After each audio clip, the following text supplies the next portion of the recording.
Alors on va parler d'un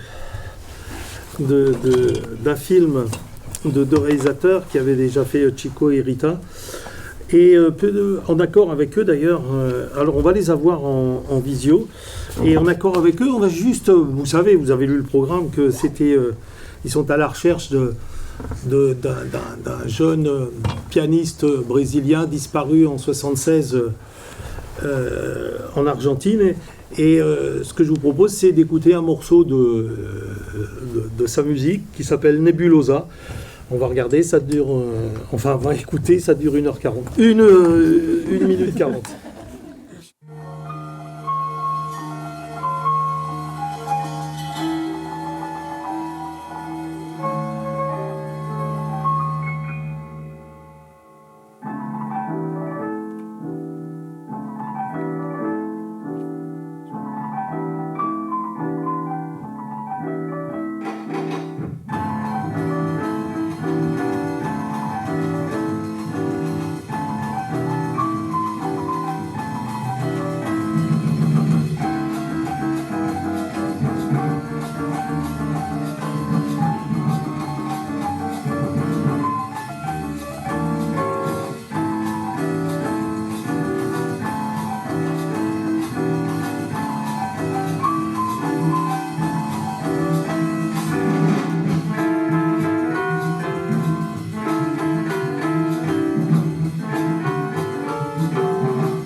Voilà, et on va avoir en visio donc Fernando Trueba et Javier Mariscal.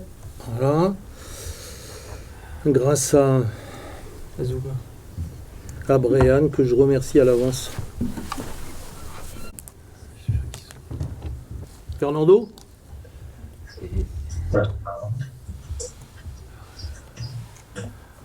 Alors bonjour Fernando, rebonjour. Bonjour. Juste alors, peut-être, et Javier, Javier est où? Il va arriver. Il va arriver. Il s'est travailler, il travaille tout le temps, sans s'arrêt. Bon, en tout cas, avant que Javier, il te connaît, donc peut-être deux mots sur toi. Donc, tu es un des grands réalisateurs actuels en Espagne. Tu es aussi producteur, scénariste.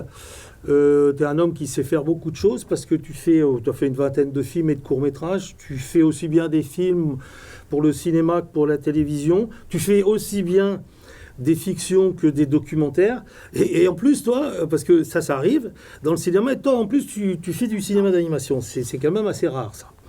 Et ce qui est super aussi, c'est que tu t'intéresses beaucoup au cinéma parce que tu fais des articles, notamment El País et tout ça, sur le cinéma, c'est-à-dire que c'est un art qui t'intéresse et tu as envie de réfléchir sur celui-ci, et que tu as fait un dictionnaire du cinéma, et c'est peut-être pas par hasard par rapport à ce qu'on va voir, donc un dictionnaire du jazz.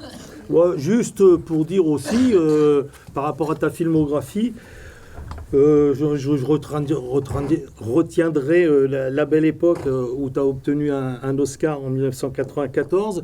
Et puis, d'autres de tes derniers films, notamment un qui va sortir, je crois, en France très prochainement. Alors, j'ai même pas le titre français, c'est El Ovido que Seremos, c'est ça? Ouais. Et qui était à Cannes l'année dernière, Coral la Belle Cannes, qui est une super belle histoire. Et ton autre film que j'ai découvert il y a très peu de temps aussi, que tu avais fait donc avec Javier, donc Chico et Rita, et qui ont des correspondances, puisque quand même ça parle un petit peu politique. Euh, donc on voit où un cinéma où l'histoire contemporaine joue un grand rôle pour toi. Quant à Ravière, alors Ravière, moi je me suis pas cassé la tête de paraphraser, je suis allé sur Internet. Alors Ravière Mariscal, si j'arrive à lire, ouais, est tout d'abord un créateur d'images qui travaille en utilisant toutes sortes de supports et de disciplines. Son activité porte sur le design de meubles, le design d'intérieur, le design graphique, le paysagisme, la peinture, la sculpture, l'illustration, le web design, la multimédialisation et, quand même, Ravière, et l'animation. On est un peu rassuré parce que... on va... La céramique aussi. Et en plus, bah alors...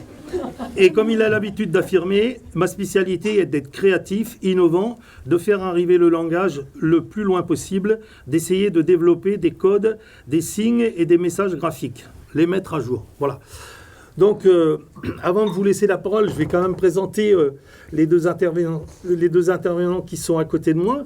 Donc, d'un côté, Catherine Esteves, qui était pas très loin de chez nous. Tu es à Angoulême. Tu as monté ta boîte en 2008 qui s'appelle les films du Poisson Rouge, c'est ça, parce qu'il y a les films du Poisson Rouge. Et en fin de compte, tu es productrice.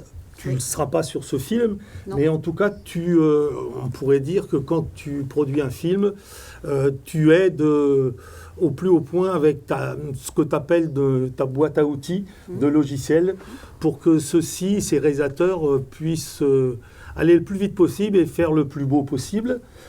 Ta boîte, même si elle n'a pas été connue au début, elle a explosé grâce à un film que tu as fait avec nos ennemis, Netflix, mais je parle des ennemis de la salle de cinéma, et avec Klaus, mais tu t'es rattrapé après puisque tu as fait Joseph. Voilà. Et donc tu vas t'occuper de la partie française de ce film dont on va parler. Et puis à côté... Donc, Ulrich Frémont, toi, tu es un directeur de production, en tout cas au niveau du cinéma d'animation, et tu es indépendant, et donc tu vas quand des gens t'appellent, et parfois les films d'ici, notamment Méditerranée, t'appellent, et il se trouve que tu as travaillé aussi sur Joseph. Voilà. Donc, vous pourrez aussi répondre aux questions de la salle. Bon, alors, sans plus tarder, moi, je vais vous donner la parole, les amis... espagnol pour nous dire un petit peu comment était né ce projet de film.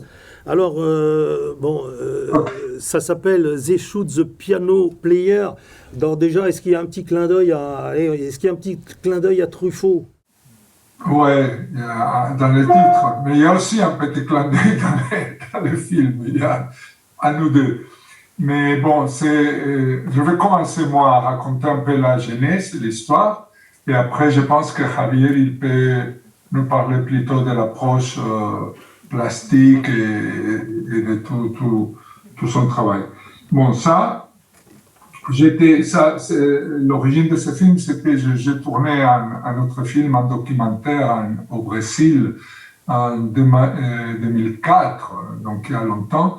À cette époque, on commençait à republier, à sortir en CD des disques des années 60 qui étaient complètement oubliés, qui étaient disparus, des choses qui étaient plus accessibles et tout ça. Et moi, j'ai profité, mon travail au Brésil, pour découvrir beaucoup de choses sur la musique instrumentale, le jazz, des années 60 et tout ça, ce qu'on appelait là les samba jazz. Je suis tout le temps très branché sur la musique, le jazz et tout ça. Donc, par hasard, en écoutant un disque, j'ai découvert un pianiste qui inconnu pour moi jusqu'à ce moment-là, qui s'appelait Tenorio Junior, et j'ai voulu un peu écouter plus de choses de lui, chercher d'autres disques, savoir ce qui s'est passé avec lui et tout ça. Comme ça, avec ces commencements tellement normaux, je suis arrivé sur l'histoire de cet homme. L'histoire de cet homme, il a été vraiment un des grands, peut-être les plus grands pianistes de jazz brésiliens aux années 70 et 60. Et il avait arrêté, il y avait 35 ans. Il n'y avait plus de nouvelles de lui, alors j'ai dit qu'est-ce qui se passe, je découvre qu'il a été un disparu, que c'est quelqu'un qui a été arrêté, assassiné et disparu, et curieusement pas au Brésil, où il y avait une dictature militaire à l'époque, mais en Argentine, dans les jours autour du coup d'État militaire d'Argentine de 1976. Non alors, je dis que mais pourquoi un musicien est tué, pourquoi un Brésilien il disparaît en Argentine? J'ai commencé à m'intéresser à lui parce que chaque musique de lui que j'ai découvert me faisait l'admirer plus, mais aussi son histoire, son destin tragique m'intéressait et je voulais savoir. Donc, à un moment donné, je commence à faire des interviews et à filmer des interviews en pensant à faire un documentaire sur l'histoire de cet homme. Bon, je commence et ça m'amène, je commence au Brésil, depuis en Argentine, même en France, aux États-Unis, dans la côte est, ouest, et tout. Et je cherche pendant plusieurs années au début, je cherche les gens qui l'ont connu, sa famille, les autres musiciens, ses amis, des gens qui ont investigué des droits humains, des choses, tout ça. Et je m'investis dans l'histoire de cet homme en pensant, ouais, on va faire un documentaire, ok? Donc, ce qui arrive, c'est que j'étais ami avec Xavi depuis déjà quelques années. On collaborait dans les disques que je produisais, mais surtout, il y avait une grande amitié. Et un jour, on a commencé à faire un travail ensemble, une chose que jamais avait croisé ma tête, qui est un film d'animation. On a commencé à travailler dans un film d'animation qui était Chico et Rita, par deux raisons. Une, parce qu'on était devenus très amis et on voulait travailler ensemble, faire quelque chose ensemble. Et Javier avait toujours eu ce rêve de faire un film, un long-métrage d'animation. Donc, le projet est né un jour où j'ai découvert un cahier de dessins de Xavi sur Cuba, qui était merveilleux, tous ces dessins, tout ça, La Habana, et je lui ai dit, c'est ça le film qu'on va faire. Et comme ça, de ces débuts, est venu Chico Rita, non? Qui a été un travail de plusieurs années. Donc, pendant les années de Chico Rita, pour moi, c'était une découverte en animation. C'était pas ni mon style, ni le genre de film que je faisais.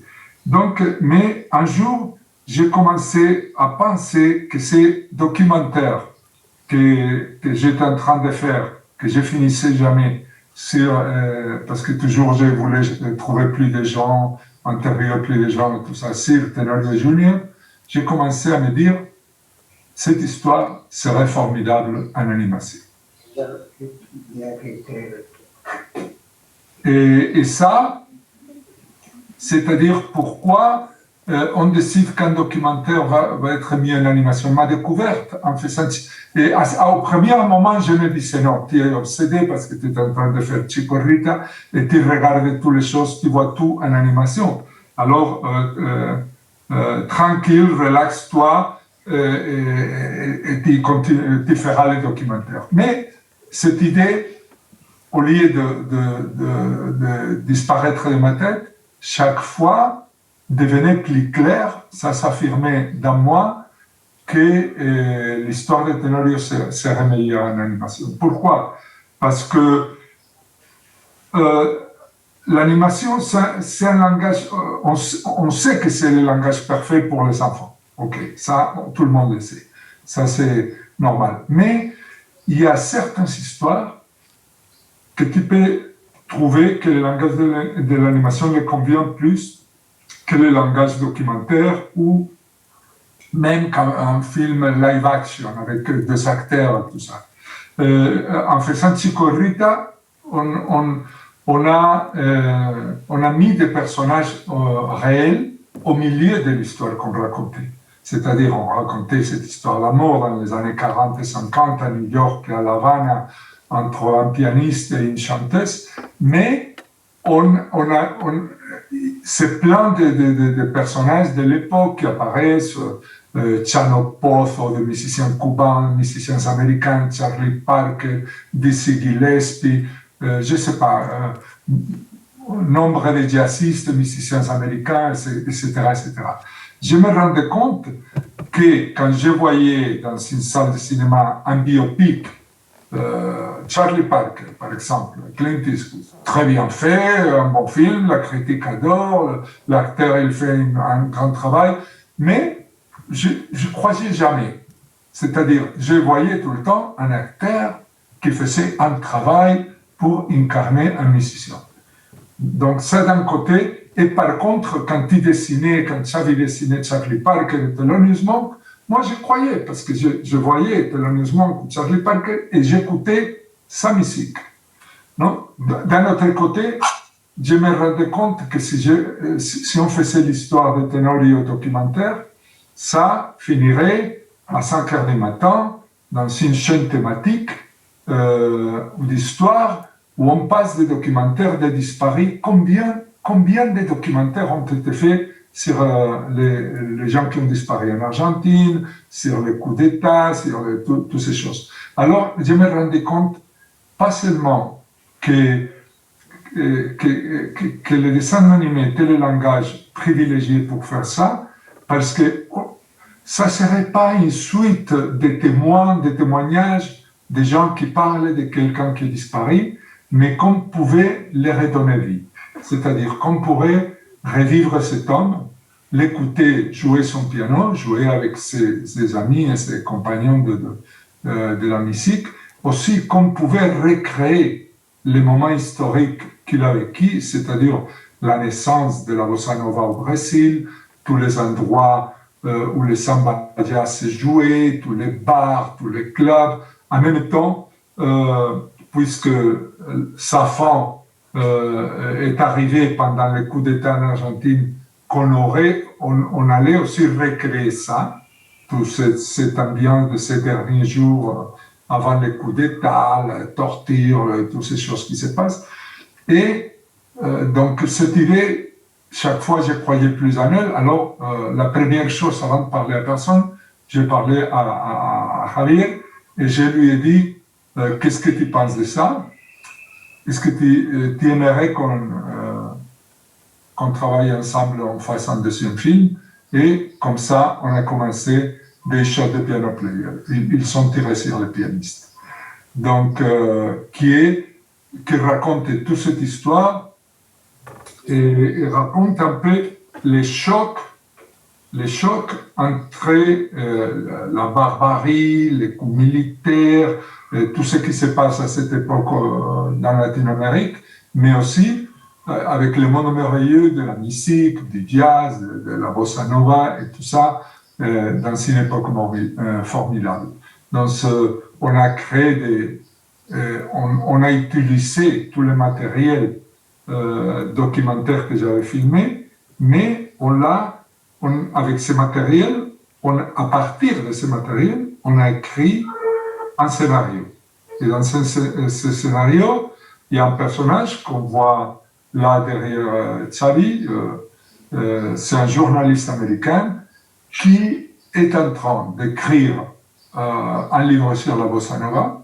Donc il va de New York à Rio de Janeiro pour faire la recherche, pour interviewer, pour se documenter pour son livre. Et comme il m'est arrivé à moi, il va découvrir un jour un disque, il va écouter un piano et il va peu à peu s'intéresser et finalement s'obséder avec l'histoire de cet homme et ce qui lui est arrivé. Donc ça, et alors il va... l'histoire de la musique brésilienne et l'histoire de ces personnages, c'est mélange dans le film. Non? Donc ça devient un peu un film sur la musique, mais aussi sur la politique, et aussi un film sur la mémoire. Donc, à Chico Rita, on avait, Xavi avait recréé le New York et la Havana des années 40 et 50. Ici, il se bat avec le New York actuel, le Rio de Janeiro des années 60 et le Buenos Aires des années 70. Donc c'est vraiment un défi. Et aussi parce que comme l'histoire se passe à beaucoup de niveaux, on a décidé, mais je préfère qu'il parle de ça, de mélanger aussi des différentes approches esthétiques. Donc je passe un peu la parole à Xavi pour qu'il continue avec ça. Bon, merci Fernando, il s'explique très bien. Bon, je suis une autre fois très content parce que travailler avec Fernando c'est très facile et il a porté un grand projet avec une histoire vraiment très intéressante, c'est l'histoire de Tenorio et surtout on a des voix, des interviews de beaucoup différents gens qui sont vrais, qu'il a la grande vérité, qu'ils ne sont pas des acteurs, sont des gens qui parlent à la caméra et avec différents accents et très vrais. Alors, je dis ça c'est parfait parce que l'animation c'est un langage très poétique pour les gens. Et tu dois, quand ça commence, tu dis, ok, ces petits dessins sont réels et je crois ça. Alors, et dans cette, je pense aussi qu'à l'animation, c'est très important le son et les voix avec la musique, avec tout ça, tu donnes une réalité bestiale. Et il faut alors faire quelque chose comme la réalité, on a pris la décision de faire la ligne claire, bande dessinée un peu comme les grands maestros Tintin, mais un peu plus RG, plus sophistiqué, avec beaucoup plus couleurs et des ombres, mais toujours très BD. Et l'école française, l'école belge, qui nous a apporté, bon, grâce à toutes ces générations de dessinateurs, de pilotes, bon, moi, je m'inspirais beaucoup quand j'étais petit, et vraiment, je me rappelle quand j'ai découvert avec 10 ans les premiers livres de Tintin, que je les lis en français. Bon, je ne savais pas du tout français, mais il m'a choqué beaucoup. Mais aussi Steinberg, aussi Follon, aussi Sempé, et aussi, bon, la liste, c'est très grand. Alors, la réalité que c'est quand Fernando il fait les interviews, ça sera la réalité et c'est aussi une autre très important que c'est Rio. Rio c'est toujours une autre, comment se llama el personaje importante? Le protagoniste. Le protagoniste. Et la lumière de Rio, c'est très important et tous les ambiances différents. Et après, tout le temps, ces histoires sont des personnages qui racontent les histoires. Et alors, c'est comme aller à l'intérieur de son cerveau et prendre son raconte à travers d'une mémoire que ce personnage de la réalité, il a. Alors, dans ces cas, il faut travailler différents styles d'animation, de la ligne, de les couleurs, de la lumière et même de les rythmes et tout, que ça devient une autre chose. Et que avec l'animation, tu peux aller beaucoup plus loin qu'avec la réalité. Et tu peux faire à la fin une grande expérimentation, que ça c'est que pour moi c'est le plus important. Et surtout faire une démonstration qu'aujourd'hui l'animation avec les software et avec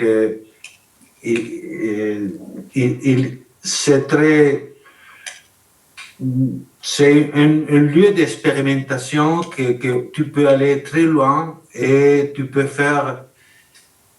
Je pense par exemple, c'est beaucoup mieux faire un film d'une opération sur des médecins qui fait la chirurgie en animation qu'en film réel. C'est plus graphique, plus évident, plus facile d'entendre qu'avec les images réelles. Et pour ça, l'animation, c'est quelque chose de merveilleux parce que tout le temps, ton cerveau, il travaille et il a comme un clic d'œil avec le mec qui a fait la création et le spectateur. Toujours, il y a comme une humeur, il y a comme on va jouer. Et je pense que jouer, le grand maestro Calder, il nous a démontré que jouer, c'est fantastique. Et je sais pas, je suis très, très, très, très content. J'espère aussi. On a aussi.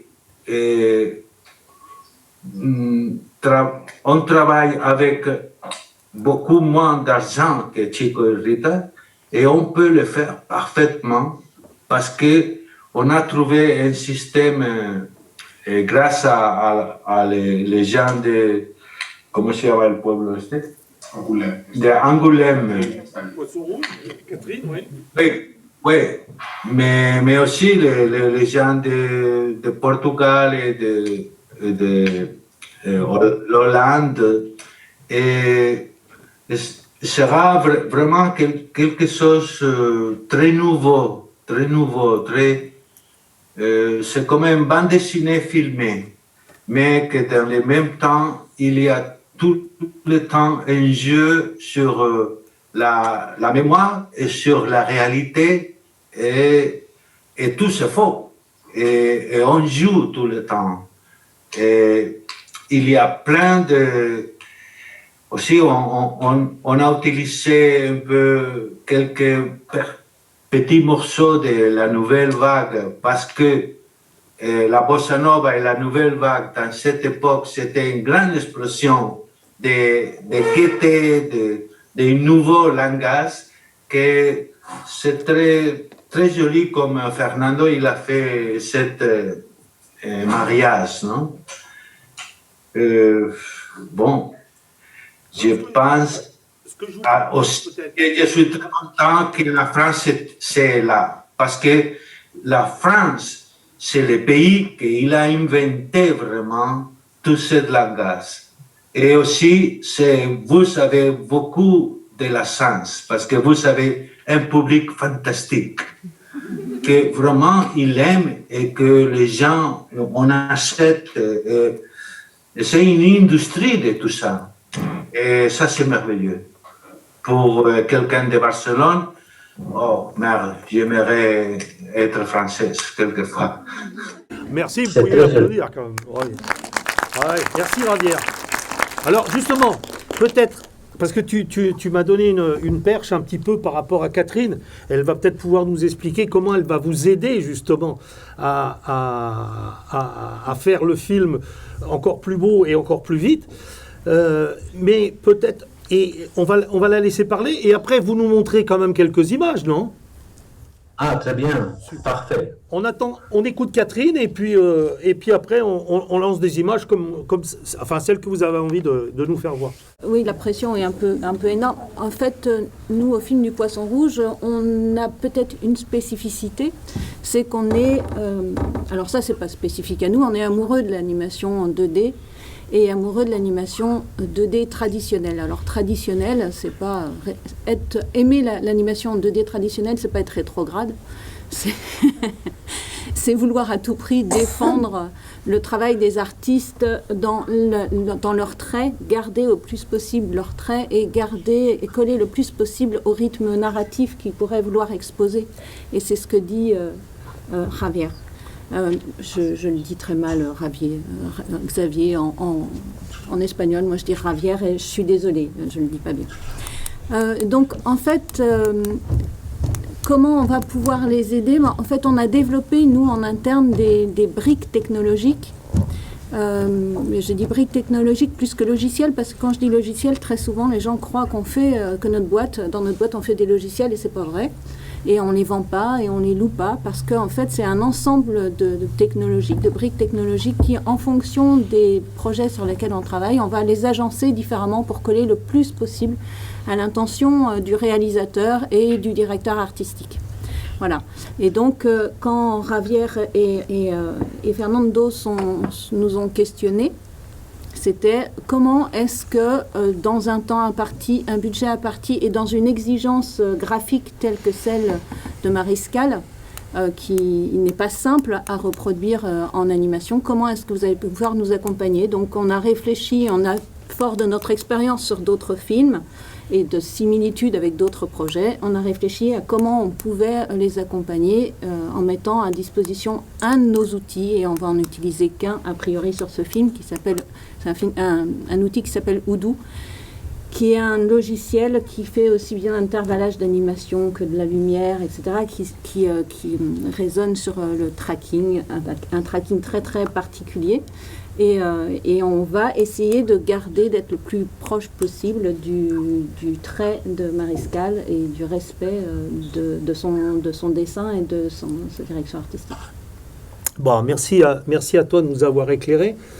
Alors, par rapport aux images, il se trouve que ce matin, on a fait des essais. Et moi, depuis ce matin, j'ai envie d'aller à Rio. Ça, je vous le dis tout de suite. Donc, et Javier, tu as parlé justement de cette ville. Comment tu l'as imaginé, comment tu as imaginé son contour, mais aussi les lumières. Et est-ce qu'on pourrait commencer par un passage? Allez, si vous avez envie de me faire plaisir, est-ce qu'on pourrait commencer par un passage? Et là, je fais un coucou à Arnaud, parce que je crois qu'Arnaud, il est à l'autre bout, et c'est lui qui va nous lancer les choses. Mais tu sais, j'ai l'impression que c'est quand le journaliste arrive à Rio, c'est ça, dans sa chambre d'hôtel, ou en avion et tout ça, c'est ça, c'est cette scène qu'on a vue ce matin, non? Voilà, alors on va voir ça.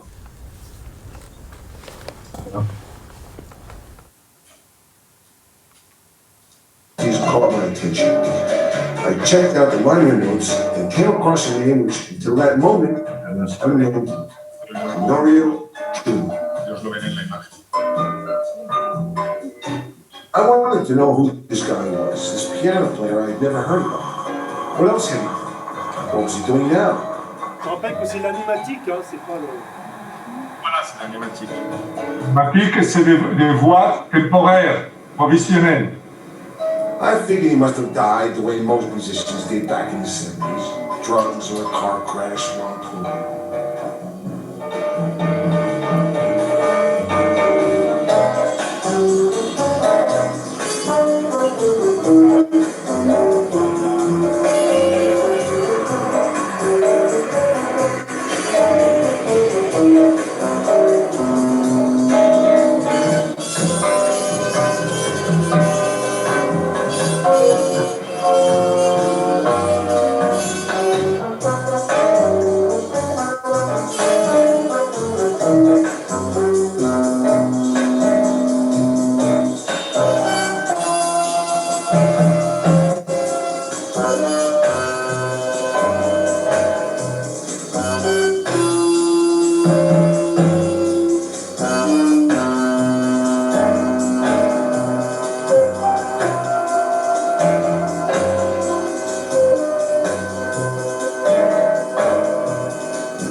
following day, I arranged to have a drink with my Javier, si on peut arrêter juste là et te poser une question.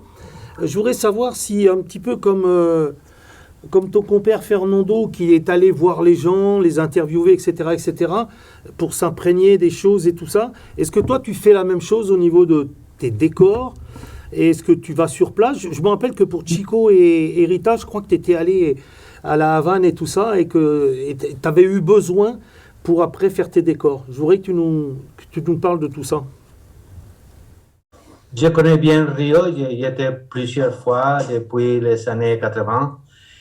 Mais pour faire le film, on a dit on fera un voyage avec toute la liste de choses que j'aimerais quelquefois voir une autre fois et quelquefois prendre des notes sur. Mais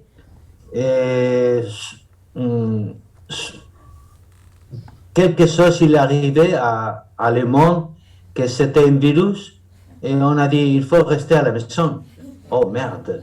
Mais aujourd'hui, nous avons Google. Et tu peux faire tout ce que tu veux. Et même tu peux entrer en quelques bars et dans toutes les rues et tout ça. Et heureusement qu'avec Google, j'ai visité beaucoup de petits coins. Et aussi, j'ai plein de photos de mes voyages. J'aime beaucoup faire des photos. Et à les voyages. Et j'ai pris toute ma collection de photos, mais aussi avec Google, quelquefois que j'ai pas. Et beaucoup de fois aussi, j'ai inventé. Pourquoi non? Je sais pas. Par exemple, là, ici. Tous les tiers d'ici sont Tonnet. C'est la collection de. Pour moi, Tonnet, c'est très important. Cinzano, c'est très important. Pourquoi il y a l'Italie et les bateaux? Parce que ce mec, Alberto Campana, c'était un émigrant d'Italie qui est venu. Et ça, c'est l'intérieur que j'ai trouvé finalement dans le Ritz, où il avait les concerts. Dans ce cas, c'était Ella Fitzgerald. Ça, c'est aussi les vraies entrées de le Ritz. Et ça, c'est le Becco de Garrafas, que c'est un complément. Et ça, c'est les clubs qu'il a né, mais qu'on a plein de photos. Et, bon, tout le temps, c'est complètement documentation. C'est très, très, très vrai. Et les pianos, ce trio, la percussion, et aussi la voix de Fitzgerald, ponle voz. Comenzante.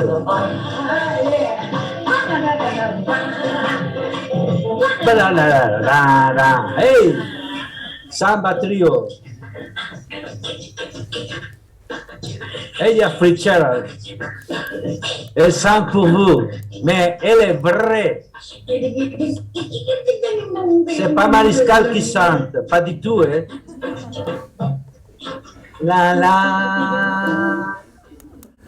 Bon alors justement, Javier et Fernando, parce que, bon, c'est marrant parce que en me plongeant dans... Les petits tableaux, ils sont des Picassos. Juste, est-ce que vous m'entendez? Non, je dis en me plongeant un petit peu dans cette étude, j'ai trouvé des similitudes, puisqu'on en a parlé tout à l'heure, entre Joseph et ce film. Il y a le côté évidemment politique, il y a le travail entre un scénariste et celui qui fait le graphisme, les personnages et tout ça, le travail, l'interrelation et tout ça, et ce travail très proche et tout entre les deux personnes. Et puis la troisième chose, c'est la musique. Et c'est vrai que dans Joseph, il y avait cette quelqu'un de chez vous, Sylvia, je ne sais plus comment, j'ai oublié son nom, qui avait fait une musique absolument magnifique. Dans Chico et Rita, c'est la musique de Bobo Vallès que vous avez réhabilitée. Alors, pour ce film-là, comment vous avez fait au niveau de la musique? Parce que je crois que ce pianiste, il n'avait pas beaucoup enregistré. Donc, comment vous avez fait au niveau de la musique? Bon, il y a Un peu comme Chico Rita, il y a la musique du personnage, la musique réelle de lui, et puis la musique d'autres gens de l'époque ou de musique de l'époque. Ici, l'approche est complètement différente parce qu'on utilise la musique réelle de l'époque tout le temps. C'est-à-dire quand on écoute George Gilberto, c'est George Gilberto, quand on écoute Tenorio, c'est Tenorio.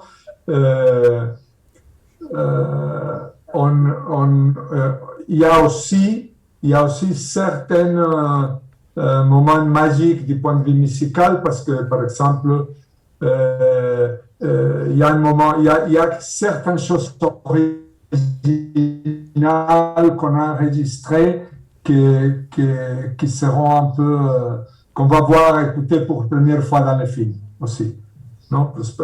Par exemple, au milieu du film, il y a une très belle scène où Bevo Valdés ressuscite pour nous dans ce film et il joue vraiment une pièce de Tenorio, qui était quelque chose que j'avais fait avec lui quand il était vivant et qui n'est pas encore sorti, qui sortira dans le film. Il y a des moments comme ça, on fait certains expériments, ou par exemple João Donato, qui est le plus grand pianiste du Brésil, il y a un moment donné où il va jouer aussi une pièce de Tenorio. Non, et ce sont des choses qui sont pas connues, non, qui sont des choses qui sont que pour le film. Donc il y a d'un côté toute la musique de l'époque, que ce soit de Tenorio ou d'autres musiciens, mais aussi certains cadeaux spéciaux que le film va faire aux spectateurs. Alors, par exemple, ici notre protagoniste, il est à New York, et par hasard, il va une nuit avec l'éditeur de son livre, elle, dans le Village Vanguard, un des temples de jazz de New York, où on avait déjà eu une scène dans Chico Rita. Là, il va passer à Bebo une partition qu'il a trouvée à Rio de Tenorio, notre pianiste disparu. Et Bebo va jouer cette musique, non? Donc ça donne une force, c'est assez beau ce qui se passe à tout niveau musical et à cette chose merveilleuse que je parlais de comment l'animation peut rendre la vie des fois au personnage, entre guillemets, mais vis-à-vis des spectateurs, la rendre la vie, non? Là, parce que c'est ce que j'allais te demander, s'il y avait une image de Fernando en train de jouer, puisque tu avais fait ce film d'animation beaucoup pour ça, c'est-à-dire de le voir jouer. On peut avoir un petit bout de ça? On est en train de travailler. Il y a une scène qui est centrale et fondamentale dans le film, c'est quand il enregistre son disque à Rio de Janeiro, quand il avait 24 ans. Et ça sera un moment très, très fort. Dans cette scène, Javier est en train de travailler maintenant. Ici, c'est Tenorio, qu'on le voit là avec sa femme, et le trio de Bill Evans, quand à l'époque ils sont allés jouer à Rio de Janeiro. Ça, c'est une chose qui s'est passée dans la réalité. Ils sont allés ici on voit Bill Evans, ils sont allés ensemble boire dans la maison des pêcheurs de Rio. Donc on recrée tout le temps des choses réelles que les personnages qu'on a rencontrés et que notre protagoniste raconte. Donc le film, il a cette structure de puzzle où on va et vient dans les temps, dans les époques, à travers. Mais on a ici quelques moments où on peut écouter Tenorio. Oui, Arnau, mais quelque chose de Tenorio. E tudo aconteceu muito rápido, né? Então foi pouco tempo, né? 4 meses, uma coisa assim, né?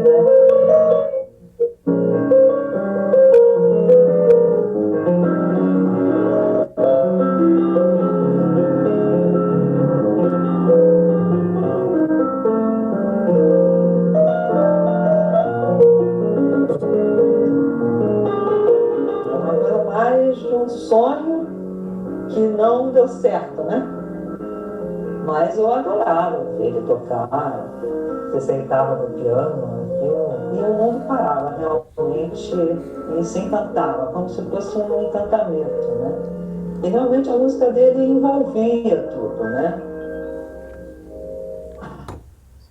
Ça, c'est par exemple ce moment où on écoute un enregistrement de lui de l'époque. Et ce que je trouve qui est très intéressant et un défi pour nous, spécialement pour Xavi et son équipe, mais pour tous nous, c'est au point que les gens racontent des histoires tout le temps et ces histoires ont un caractère, un ton qui varie des uns aux autres et on a essayé de trouver les différentes textures, les différentes approches plastiques pour chaque histoire, pour toutes ces histoires dans l'histoire. C'est-à-dire, c'est comme des poupées chinoises. Le film, il y a tout le temps quelqu'un qui raconte une histoire et dans cette histoire, il y a une autre histoire. Donc, par exemple, ici, on a filmé des vrais musiciens qui ont appris une pièce de Tenorio pour pouvoir faire le playback correct de mouvements. Ils sont en train de faire les solos de quand Tenorio a enregistré son disque pour avoir les mouvements corrects. Non? Alors, ce sont des musiciens à Barcelone qui ont étudié chacun des solos pour faire cette scène, non? Dans laquelle on travaille maintenant dans les premiers dessins de style pour ça. Ça, c'est une scène centrale parce que c'est le moment où il est jeune et il fait son premier disque. Alors, c'est un moment assez important dans le film parce que tous ces jeunes qui jouaient dans ce disque sont devenus les plus grands musiciens du Brésil. Et pas du Brésil, mais du monde. Paulo Moura, qui a joué aux États-Unis avec tous les grands, ou Raúl de Sousa, qui habite en France, qui a joué avec tout le monde aussi, avec McCoy Tyner, avec tout le monde. C'est-à-dire, c'est des grands maîtres, mais qu'à l'époque où ils étaient les amis de Tenorio, qu'ils jouaient ensemble, ils avaient 22, 23, 24. Après, ils sont devenus les grands représentants du jazz brésilien et de la musique des samba aussi, instrumentale brésilienne. Dis-moi, avant de donner la parole au public pour s'il y a des questions dans la salle, j'aurais te demander si tu as eu des images de ce pianiste jouant. Est-ce que tu t'es aidé de ça ou ça n'existe pas du tout? Oui, il existe des photos, mais des images, il n'y a que 10 minutes d'un programme de la télévision culturelle brésilienne. C'est le seul qui existe de lui. Donc, peut-être ils peuvent vous montrer un moment pour la curiosité. Arnaud peut-être peut vous montrer. Comme ça, on peut le voir en seconde. C'est la seule image filmée de lui qui existe. Ça fait 10 minutes.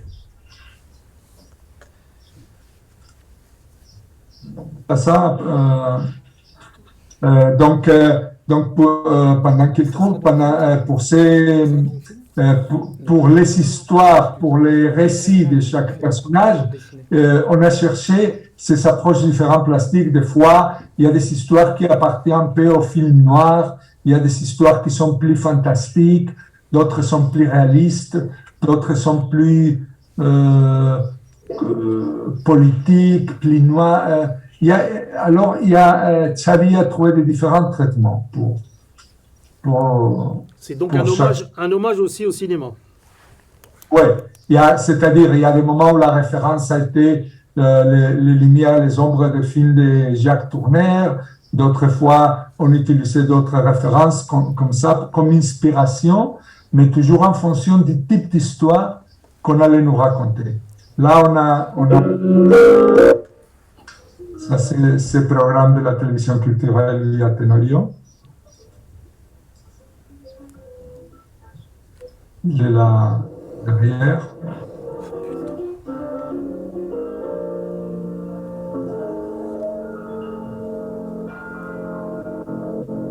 Pianista, compositor e arranjador, dos precursores da bossa nova.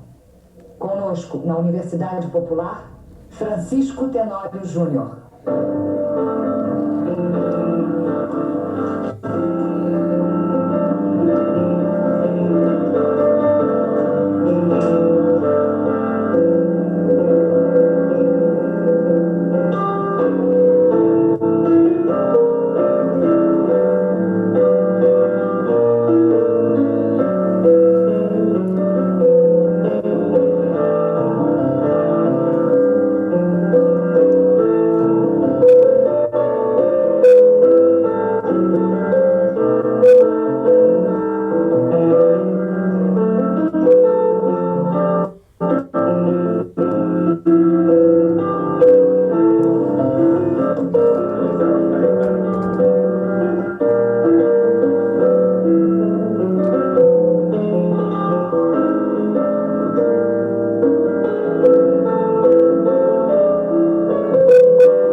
composições suas, né, Tenório? Qual é o nome?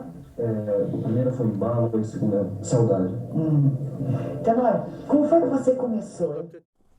Ça va être la fin, les amis. Je ne sais pas, qu'est-ce que vous auriez envie de dire et il n'y aura pas le temps de questions, à moins que vous ayez des questions là. Allez, on peut prendre 5 minutes quand même. Est-ce qu'il y a des questions dans la salle sur le film? C'est le zoom, Thomas. Oh, non, mais ils sont partis. Ils sont partis. Ah, ils sont partis? Bah ouais, mais ils ont... Non. Bon, ben, on va continuer.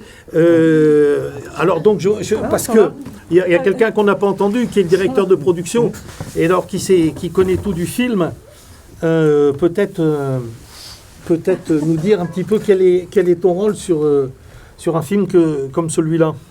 Bah, sur un film comme ça, c'est assez simple, parce que c'est un film qui a été développé chez Fernando et Javier. Et nous, on est arrivé un petit peu en dernier avec Catherine et les films d'ici.